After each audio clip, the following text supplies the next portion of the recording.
Zerlina Maxwell, I should say both are MSNBC analysts. Zerlina, let me start with you. You worked on this campaign, Hillary Clinton's campaign. You lived all of this. The investigation, or the matter, as he's careful to point out in the book.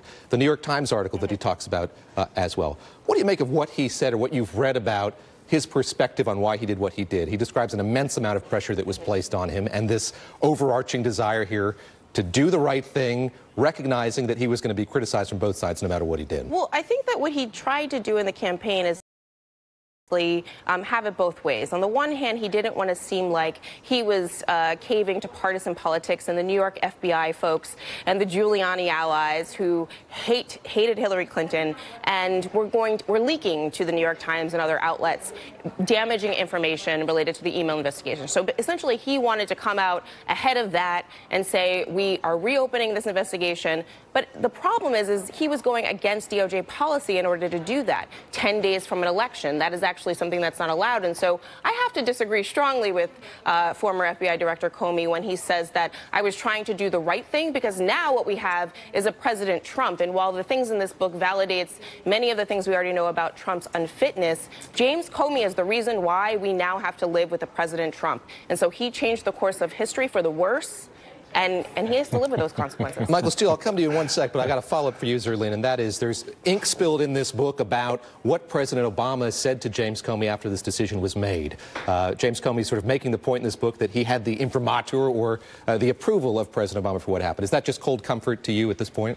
It's really annoying that he's trying to put himself up on this high horse to say, like, well, President Obama co-signed my decision, so it's perfectly acceptable. There are things that President Obama did that I don't agree with, and as somebody who was in the campaign, I disagree with James Comey when he says that I had to do this while Trump was also under investigation, and we didn't learn that until after the fact. So the way this is going to end, we still have no idea, but certainly the president's legal troubles currently leads me to believe that James Comey made the wrong decision, because he knew all of that context at the time he came out and decided to damage Hillary Clinton in the late stages of the campaign. Michael Steele, I'm going to read one of these tweets. It reads like a 280-character laundry list. Give me a second here. The big questions in Comey's badly reviewed book aren't answered, like how come he gave up classified information? Jail. Why did he lie to Congress? Jail. Why did the DNC refuse to give server to the FBI? They take it. Why the phony memos? McCabe's $700,000 and more. As I said, like a laundry list there. What do you make of the president engaging with the publication of this book and the way he's doing here, again, 2 days before it's set to hit store shelves? It's trying to get out in front of a narrative that's going to smack him upside the head. That's as simple as that. He wants to get out there, lay down some tracks, you know, trashing Comey as much as possible, and trying to delegitimize any revelations or any storylines that emerge out of the book. And so that's Donald Trump's MO in many cases where he comes under attack or feels under some form of personal assault, which this book obviously is for him, and he wants to get out in front of it. I want to go back to something that Zerlina said that I think is important to note.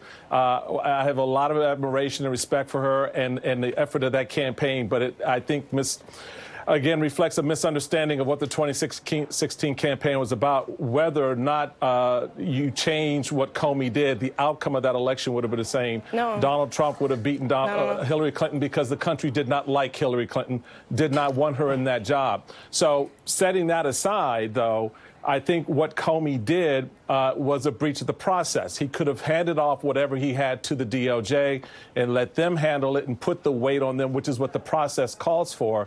Trying to split the baby the way he did has gotten him in the hot water that he now finds himself. Certainly, it sounds like the question he's asking there is the old but her emails question.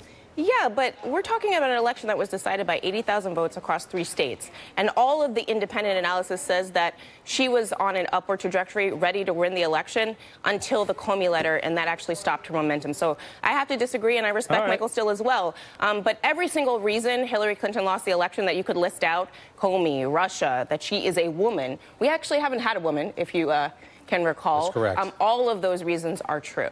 But and the fact that she did not spend time on in those 3 states that cost her the election.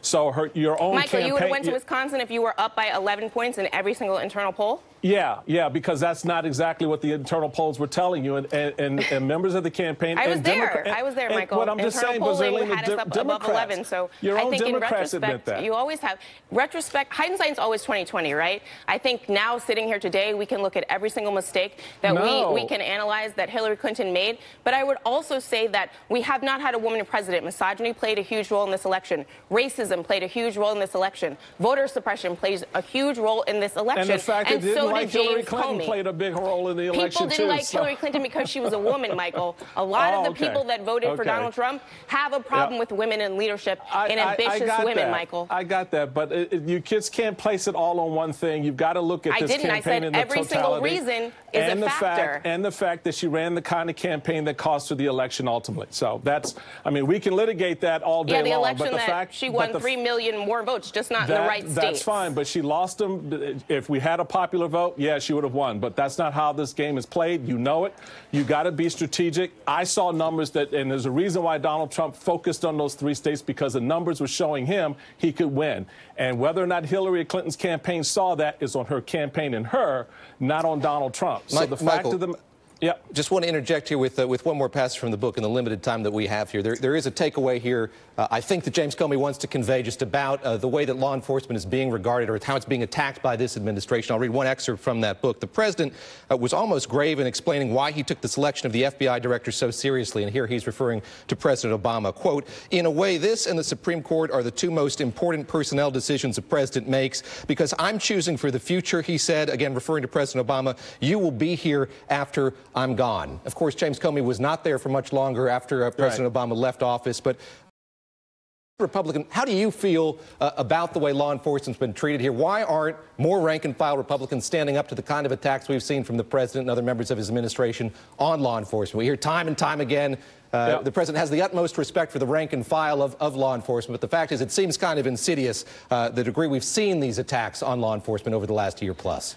Well, first off, the president doesn't have respect for law enforcement. Those are just words because the actions say